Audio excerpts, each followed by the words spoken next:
में जब आपने जैविक खेती शुरू की थी तब आपको क्या क्या चैलेंजेस फेस करने पड़े थे? सबसे बड़ा चैलेंज आपके सामने क्या था? 1 साल 2 साल 3 साल 4 साल बाद बढ़िया फसल वही उससे बढ़िया पैदावार होने लगी। आज बहुत खुश हैं हम। ये प्योर जैविक तरीके से बनाई गई और ईश्वर जी का कहना है कि अगर इसको डाला जाता है तो साल से 2 साल के अंदर आपकी मिट्टी की जो पोषक तत्व है वो वापस लौट आते हैं। जो ये पैकिंग तैयार कर रखी है, ये कैसे देसी तरीके से क्या क्या जड़ी बूटियों का इन्होंने इस्तेमाल किया है? जैसे च्यवनप्राश से खाने से लोगों को ताकत आती है, वैसे हमने ये बनाया धरती के लिए च्यवनप्राश। ये भविष्य जैविक का है। अभी नहीं चेतेंगे तो आने वाले 5 साल में 10 साल में सबकी मजबूरी हो जाएगी, जैविक करना पड़ेगा। एक दिन जीकर तो देखो जिंदगी किसान की, कैसे मिट्टी से सजा देता है थालियां हिंदुस्तान की। नमस्कार, स्वागत है आपका मार्केट टाइम्स टीवी में। आपके साथ मैं हूं रूपा मेहता। आज मार्केट टाइम्स टीवी की टीम पहुंची है खेड़ा रुद्दा गांव में, जो कि राजस्थान के कोटा डिस्ट्रिक्ट में आता है। यहाँ पर आज हम आपको मिलवाएंगे कि एक ऐसे किसान परिवार से जो जैविक तरीके से खेती कर रहे हैं। ना केवल वो जैविक तरीके से खेती कर देश का पेट भरने में कामयाब हो रहे हैं, बल्कि विदेशों तक भी अपना कृषि उत्पाद पहुंचाने में कामयाब हो रहे हैं, या फिर यूं कहें कि विदेशी धरती पर कृषि उत्पादों का परचम लहराने में कामयाब हो रहे हैं। क्योंकि इसमें कोई दो राय नहीं कि किसी भी देश की उन्नति उसके किसान और जवान के ऊपर निर्भर करती है। तो आज हम खेड़ा रुद्रा गांव में मौजूद हैं और यहाँ पर हम दिखाएंगे कि ये किसान परिवार किस तरीके से जो जैविक रूप से धनिये का उत्पादन करता है, गेहूं का उत्पादन करता है, और गेहूं इनके यहाँ पर जो उत्पादित किया जाता है वो शुगर फ्री है। तो आइए चलिए चलते हैं और देखते हैं कि किस तरीके से इन्होंने अपना सेटअप लगाया है। और जो भी किसान भाइयों के तमाम सवाल होंगे, उम्मीद करते हैं कि इस वीडियो में आपको उनके जवाब जरूर मिलेंगे। चलिए देखते हैं। तो आप मेरे पीछे यहाँ पर देख सकते हैं कि इन्होंने जैविक तरीके से गेहूं का उत्पादन किया है। और जो ये गेहूं की फसल आप देख रहे हैं, ये कहीं ना कहीं प्योर जैविक तरीके से इसमें खाद का प्रयोग किया गया है, गौमूत्र का प्रयोग किया गया है, और साथ में ये जो गेहूं की फसल यहाँ पर लहराती हुई आपको दिखाई दे रही है, ये बिल्कुल शुगर फ्री है। तो आइए, इसी तरीके से इन्होंने धनिया भी उगाया हुआ है और इसी तरीके से ये सोयाबीन का भी उत्पादन करते हैं। तो ये पूरा इनका जो है खेती का एरिया है, जहाँ पर ये जैविक तरीके से खेती करते हैं और घर पर ही खाद को बनाते हैं और घर पर ही गौमूत्र का भी जो है वो स्टॉक करते हैं। ये सब हम आपको इस वीडियो में दिखाएंगे और पूरे किसान परिवार से मिलाएंगे कि इनको ये प्रेरणा कहाँ से मिली। क्योंकि देखिए, पिछले 10 साल से ये किसान परिवार है जो लगातार जैविक खेती कर रहा है। 10 साल का समय बहुत लंबा समय हो चुका है और अब ये कहीं ना कहीं एक उन्नतशील और प्रगतिशील किसान जो है वो बन चुके हैं, जो ना केवल देश में बल्कि विदेशों में भी अपना माल जो है वो बेचने में कामयाब हो रहे हैं। तो ये फार्म हाउस पे हमने देखा कि जो इन्होंने जैविक तरीके से खेती की हुई है। अब चलिए इसी किसान परिवार के पास पहुंचते हैं और जानने की कोशिश करते हैं कि जब इन्होंने जैविक खेती की शुरुआत की थी तब इनको क्या क्या चैलेंजेस फेस करने पड़े थे। पूरा परिवार मौजूद है, चलिए पूरे परिवार से मिलेंगे और जानेंगे कि किस तरीके से इन्होंने इसको अंजाम दिया है।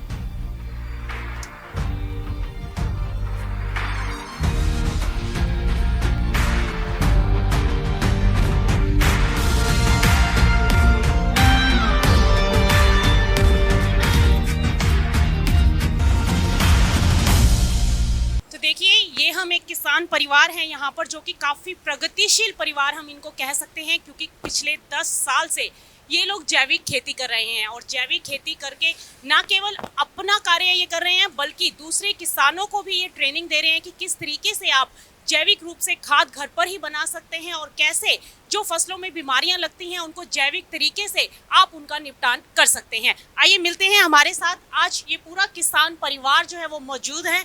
ये इनके माता पिता हैं और ये 2 इनके बेटे हैं, ईश्वर जी और ग्रीस जी, जो दोनों ही अपने पिताजी के देख रेख में जैविक खेती कर रहे हैं। और ये जो अपना माल है वो बाहर एक्सपोर्ट करते हैं। सबसे बड़ी बात ये है कि जिन किसानों के मन में ये डर रहता है कि अगर हम जैविक खेती करेंगे तो हम अपना माल कहाँ बेचेंगे, यानी मार्केट के लिए काफ़ी बड़ी दिक्कत उनको लगता है कि आ सकती है। लेकिन कहीं ना कहीं ये किसान परिवार उन किसानों के लिए एक प्रेरणा है।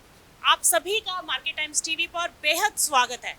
तो ये हैं हमारे साथ ईश्वर जी और ये हैं ग्रीस जी और ये हैं इनके पिताजी। चलिए सबसे पहले पिताजी से जानते हैं, क्योंकि किसी भी परिवार की नींव जो है वो उनके जो बड़े घर के होते हैं उन पर टिकी हुई होती है। तो जो बड़ों के संस्कार हैं वही बच्चों में आते हैं। तो पहले पिताजी से जानने की कोशिश करेंगे, बाबूजी से, कि इन्होंने ये जैविक खेती की शुरुआत कब से की और कैसे इनके मन में आया कि इनको जैविक रूप से खेती करनी है। बाबूजी स्वागत है आपको मार्केट टाइम्स टीवी पर।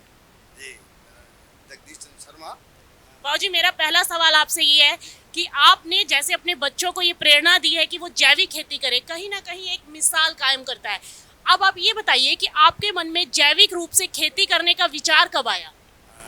ये क्या है, आजकल पेस्टिसाइड वगैरह का, इनसे क्या है, ये ज़मीन भी खराब होती है, स्वास्थ्य भी खराब होता है।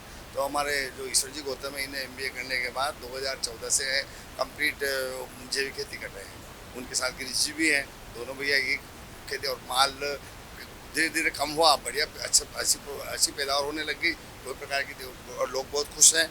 यहाँ से गेहूँ वगैरह, धनिया सब बाहर बेचते हैं। गेहूँ तो लोकल में बिकता है, कोटा वगैरह सब जगह, बाकी जैसे धनिया वगैरह तो एक्सपोर्ट होता है।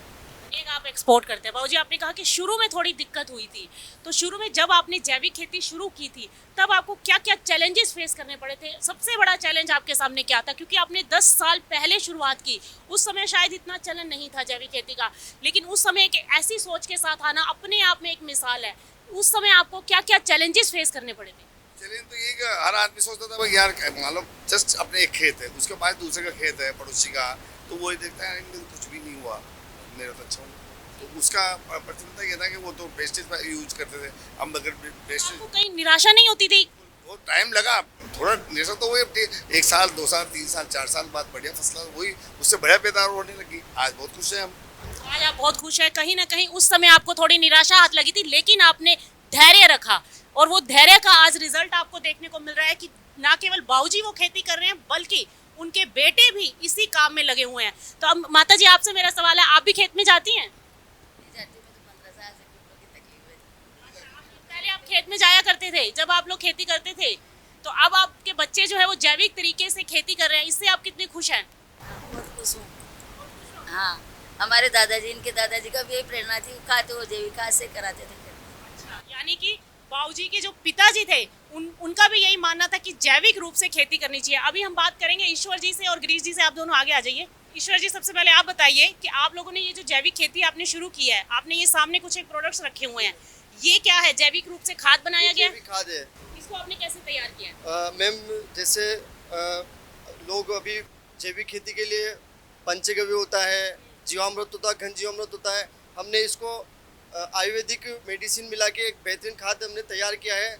इसका यूज करने से किसान अगर चाहे तो 2 साल में इसकी जो जमीन है बिल्कुल ऑर्गेनिक हो जाएगी, बिल्कुल पौष्टिक हो जाएगी। आपने कैसे, इसमें क्या क्या मिलाया है, जरा आप बताएंगे हमारे यूजर्स को कि आपने इसमें क्या क्या मिलाया है? कैमरामैन को कहूँगी थोड़ा फोकस करें और दिखाएं। ये जो खाद बनाई गई है ये प्योर जैविक तरीके से बनाई गई है, और ईश्वर जी का कहना है कि अगर इसको डाला जाता है तो साल से 2 साल के अंदर आपकी मिट्टी की जो पोषक तत्व है वो वापस लौट आते हैं। इसमें गोबर है, गौमूत्र है, आंवला है, नीम है, हरड़ है, बेरड़ा है आदि लगभग 25 से 30 जड़ी बूटियाँ हमने इसको मिलाई है गोबर में, और इसको कम से कम 10 से 15-20 दिन प्रोसेस किया है। उसके बाद में इसे बेहतरीन खाद हमारे को मिल गई है। आपने इसको मिला के क्या पानी भी डाला था कुछ, या ऐसे मिला नहीं, के? ऐसे इसको मिला के नमी में छाया की जगह पे हमने इसको रखा हुआ है छाया की जगह पे रखा जी। हुआ है। और ऑटोमेटिक जो वो कंटेंट है, जो इसमें गोबर में बहुत सारे जीवाणु हैं, जीवाणु ने उनका काम किया है, और इसका बेहतरीन रिजल्ट हमारे को आपके सामने है। ये अब ये खाद आप किस समय प्रयोग करते हैं? मैम, जब हम पानी चलाते हैं, जब हम खेत तैयार करते हैं, जब उराई करते हैं, जब भी हम इसको खेत में जो काम होना है उस टाइम हम इसका यूज करते हैं इस टाइम इसका यूज करते हैं। जी। और आप गिरीश जी, आपसे जानना चाहूंगी, इसके अलावा आप ये खाद तो आपने जैसे ऑर्गेनिक तरीके से तैयार की है, और आप घर पर ही किस तरीके से जो है जीवामृत या फिर और कोई, अगर आप कोई ऐसा घोल बना रहे हैं जिसको डालने से फसलों में बीमारी नहीं लगती, ऐसी कोई और विधि? नमस्कार, मैं टाइम्स टीवी का धन्यवाद आभार व्यक्त करना चाहूँगा, जिन्होंने आज हमें समय देकर हमारा पूरा जैविक खेती का पूरा आप प्रचार प्रसार कर रहे हैं, उसका रिकॉर्डिंग कर रहे हैं, इसके लिए आपका आभार। मैं निवेदन करूँगा आपसे कि पिछले 2014 से हम जैविक, हमारे पूरे परिवार की 125 बीघा जमीन पर जैविक खेती करते आ रहे हैं, जिसका 2017 से हमने राजस्थान राज्य जैविक प्रमाणीकरण संस्थान से पंजीयन करवाया है। अभी हम हमारी जो गौशाला है उसमें लगभग 57 गोवंश की सेवा हो रही है। उनका गोबर और गौमूत्र का हम समुचित उपयोग करके पूरी जो ज़मीन है वो पूर्ण तरह जैविक हो चुकी है। और अभी आपके सामने यहाँ रखे हुए जैविक खाद जो भैया ईश्वर ने बताया आपको, साथ ही हम कुछ ग्रोथ प्रोमोटर तैयार करते हैं। इस ग्रोथ प्रोमोटर में हम लगभग 18 से 20 तरह की जो जड़ी बूटियाँ हैं उनको मिश्रण करके लगभग 8 से 10 घंटे तक इसको पानी में उबालते हैं। उसके पश्चात ये ठंडा होने के बाद छान कर ये ग्रोथ प्रोमोटर का काम करता है। किसान भाई इसका एक टंकी में केवल 50 ml डालकर इसका उपयोग करके अपनी फसलों को अच्छी क्षमता उर्वरक क्षमता उसकी बढ़ा सकती है और अच्छे चमकदार उसकी फसल हो सकती है। जो ये पैकिंग तैयार कर रखी है, ये कैसे देसी तरीके से क्या क्या जड़ी बूटियों का इन्होंने इस्तेमाल किया है और किस तरीके से ये घर पर ही इसको बना रहे हैं। ईश्वर जी जरा थोड़ा डिटेल में बताइए कि आप इसको कैसे बनाते हैं। मैम, पानी में हम अपना गोबर है, गौमूत्र है, आंवला, हल्दी, 3 तरह की हल्दी लेते हैं हम, आमी हल्दी, दारू हल्दी और हल्दी, उसमें चिरायता मिलाते हैं। ऐसे करके हमने 20-25 कंटेंट हमने आयुर्वेदिक मिलाए हुए हैं। जैसे च्यवनप्राश से खाने से लोगों को ताकत आती है, वैसे हमने ये बनाया धरती के लिए च्यवनप्राश। इसको खाने से, इसको धरती में डालने से बेहतरीन हमारे को रिजल्ट उसके मिल रहे हैं। थोड़ा सा ये इसको चला के दिखाइए। जी मैम, कैसे बना हुआ है? ये देखिए आप, बहुत बेहतरीन इसके हैं। जिसमें जब आप इसको छानते हैं जी, तो जो इसके अवशेष बच जाते हैं जी, उसका आप क्या इस्तेमाल करते हैं? उसका हम उसको गोबर में मिलाते हैं।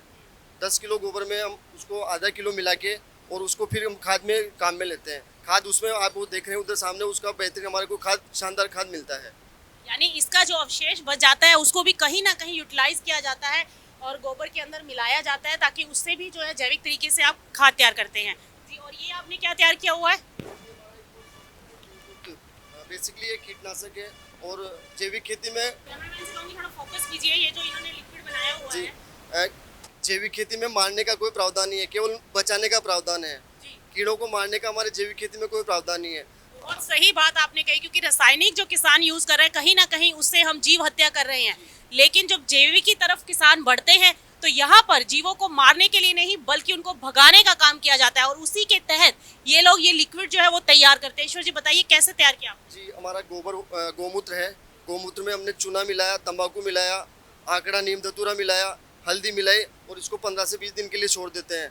और इसका यूज करते हैं, कितना ही मोइला हो, कितनी प्रॉब्लम हो, एक छिड़काव में, 2 छिड़काव में बिल्कुल खत्म हो जाती है। यानी धनिया की फसल में जो मोयला और बाकड़ा की समस्या आती है वो इससे इस लिक्विड से खत्म हो जाएगी। बिल्कुल खत्म हो जाएगी। और इसको नमी में रखना पड़ता है, बिल्कुल छाया में इसको रखना पड़ेगा। रखना पड़ता है, और हर 10 से 15 दिन बाद इस घोल को मिलाना पड़ता है। और ये कितने दिन में तैयार हो जाता है? ये मैम 10 दिन में कंप्लीट तैयार हो जाता है। एक बार ये 10 दिन में तैयार हो जी, जाता है। ये 200 लीटर का ड्रम है, तो इसमें कम से कम 150 लीटर माल हमारा तैयार हो जाएगा। अच्छा, 200 लीटर के ड्रम में आप 150 लीटर जो है ये माल जो है आप अपना तैयार करते हैं। इसमें आप गौमूत्र मिलाते हैं। अब आप ये बताइए कि जैसे आपने कहा कि इसमें आप गौमूत्र और गोबर जो है वो मिलाते हैं, तो आप इनको स्टोर कैसे करते हैं गौमूत्र को? गौमूत्र के लिए हमने एक कैन बनाई हुई है, टैंक बनाया हुआ है। वो हमारे को ज़्यादा प्रोसेस नहीं करना पड़ता है। गाय पेशाब करती है, ऑटोमेटिक टैंक में कलेक्ट हो जाता है। चलिए आइए देखते हैं कि किस तरीके से ये गौमूत्र को स्टोर करें, क्योंकि ये बहुत बड़ी बात है कि जिस तरीके से ईश्वर जी बता रहे हैं कि इन्होंने एक टैंक बनाया हुआ है, टैंक के जरिए जो ये गौमूत्र को स्टोर करते हैं। तो आइए चलिए देखते हैं कि किस तरीके से इन्होंने उस टैंकी के थ्रू ये अपना जो है यहाँ पर ये कार्य कर रहे हैं, और बड़ा आसान है इसको कर पाना। तो ये हमारी गौशाला है, यहाँ पे गाय हम बांधते हैं और ऑटोमेटिक आप देखेंगे इधर सारा कलेक्शन ऑटोमेटिक। यहाँ पे एक टैंक लगा है, 100 लीटर का टैंक लगाया हुआ है, उसमें सारा ये 100 लीटर का आपने नीचे टैंक बनाया, जब यहाँ से गाय बाथरूम करती है तो वो सीधा इसके अंदर आ कलेक्ट जाता हो जाता है। और जब अपने को रिक्वायरमेंट होती है, ये पूरा भर जाता है, तो हम इसको दूसरे टंकियों में इसको कलेक्ट कर लेते हैं। है। अच्छा, यहाँ से आप निकाल कर इसको दूसरी टंकी में कलेक्ट। जी, बहुत ही देखिए शानदार तरीके से ये जो है गाय का जो गौमूत्र है उसको स्टोर कर रहे हैं, और जो गोबर है उसको आप कहाँ स्टोर करते हैं? गोबर के लिए हमने अलग से वो बनाया हुआ है, वो भी बिल्कुल टीन सेट में व्यवस्थित है। उसमें भी वो नमी रखते हैं ताकि उसको हम काम में ले लेते हैं। यानी जो भी जैविक तरीके से खाद बनाई जाती है या फिर ये गौमूत्र को स्टोर किया जाता है, ये बिल्कुल नमी में रखना पड़ता है, ताकि इसकी जो है वो उर्वरक का जो है भूमि को देने वाली, हाँ, वो खत्म ना हो, इसके अंदर नमी बनी रहे। जी, अभी हमने आपको दिखाया कि किस तरीके से ये किसान परिवार जो जैविक खेती कर रहे हैं और घर पर ही गौमूत्र और खाद जो है वो घर पर बना रहे हैं और खेतों में इसका प्रयोग कर रहे हैं। अब सबसे बड़ा सवाल ये उठता है किसानों के मन में कि अगर हम जैविक रूप से फसलों का उत्पादन करते हैं तो उस फसल की मार्केट कैसे करें। तो चलिए आइए इन्हीं से जानते हैं कि ये लोग किस तरीके से इनके द्वारा उगाए गए धनिया का ये निर्यात करते हैं और कैसे ये उस माल की सफाई करते हैं। क्योंकि देखिए ये काफ़ी प्रगतिशील किसान परिवार है जो खुद ही जैविक रूप से खेती कर रहे हैं और उसको एक्सपोर्ट भी करने में कामयाब हो रहे हैं। तो आइए चलिए देखते हैं इनके पास ऐसा इन्होंने किस तरीके का यूनिट लगाया हुआ है कि जो जैविक रूप से इनके द्वारा प्रोडक्शन किया जाता है और उसको किस तरीके से उसकी माल की सफाई की जाती है, उसकी पैकिंग की जाती है और फिर उसको मार्केट किया जाता है। चलिए आइए आपको बताते हैं कि कैसे मार्केट करते हैं। ये इन्होंने एक छोटा सा यूनिट जो है अपना यहाँ पर लगाया हुआ है। प्योर जैविक तरीके से ये प्रोडक्शन कर रहे हैं धनिये का, गेहूं का, सोयाबीन का, क्योंकि रामगंज मंडी में हम यहाँ पर मौजूद हैं, रामगंज मंडी के खेड़ा खुर्द गांव में, जहाँ पर ये किसान जो हैं जैविक रूप से खेती कर रहे हैं और यहीं पर ये माल की सफाई भी करते हैं और उसकी पैकिंग भी करते हैं। ईश्वर जी, अब आप बताइए, आपने ये जो यूनिट लगाया हुआ है ये कैसे, क्या क्या है इसमें और ये आप किस तरीके से प्रोसेसिंग करते हैं माल की? मैम जैसे अभी धनिया की हम बात करें, धनिया कच्चा माल आता है फार्म ग्रेडेड, खेत में से निकाल के हार्वेस्टिंग के बाद में थ्रेशर से हम उसको निकालते हैं और उसको हम यहाँ पे डालते हैं इधर। मतलब आपने ये बनाया हुआ है और इसके अंदर जो है जो आप माल लेकर आते हैं वो यहाँ डाल दिया जाता है। खेत से जो माल आता है वो यहाँ पे डलता है और मशीन के थ्रू पे इसमें अपना रोलर है, इसमें डलता है। इसमें से जो डंखल वगैरह होते हैं, मैं आपको उधर दिखाऊंगा, डंखल वगैरह है वो उधर निकल जाते हैं, फिर वो टेस्टोनर लगा हुआ है उसमें कंकर वगैरह निकल जाते हैं और इधर फ्रेश माल लास्ट में इधर अपने को फाइनल प्रोडक्ट इधर से मिल जाता है। फाइनल प्रोडक्ट फिर जो है हमें लास्ट में यहाँ से निकल जाता है। तो जो ये आपने पूरी मशीनरी लगाई हुई है जो माल को साफ करने के लिए, इसकी तकरीबन अगर हम बात करें कॉस्ट क्या पड़ती है? ये मैम 15 लाख का प्रोजेक्ट हमारा लगा था, 15 लाख का प्रोजेक्ट लगा, जिसमें हमारे गवर्नमेंट ने 35% की सब्सिडी दी हुई है। 35% की सरकार की तरफ से आपको सब्सिडी मिल जाती है अगर आप जैविक रूप से खेती कर रहे हैं और उसका खुद ही माल की सफाई कर रहे हैं और सफाई करके उसकी पैकिंग करते हैं, तो कहीं ना कहीं सरकार की तरफ से भी उसका जो है अनुदान दिया जाता है। अब आप ये बताइए, जब आपने जैविक खेती 2014 में शुरू की तो आपको इसका सर्टिफिकेट कब मिला? मैम 2014 में हमने खेती शुरू की, 2017 में हमने इसको और रजिस्ट्रेशन के लिए कराया, तो फर्स्ट साल में कन्वर्सेशन का मिलता है, 3 साल बाद में 2020 में हमारे को उसका जैविक का सर्टिफिकेशन मिला राजस्थान गवर्नमेंट के द्वारा। राजस्थान गवर्नमेंट की तरफ से आपको 2014 में आपने शुरुआत किया और 2020 तक आते आते आपका ये पूरा सेटअप जो है वो तैयार हो गया विद रजिस्ट्रेशन।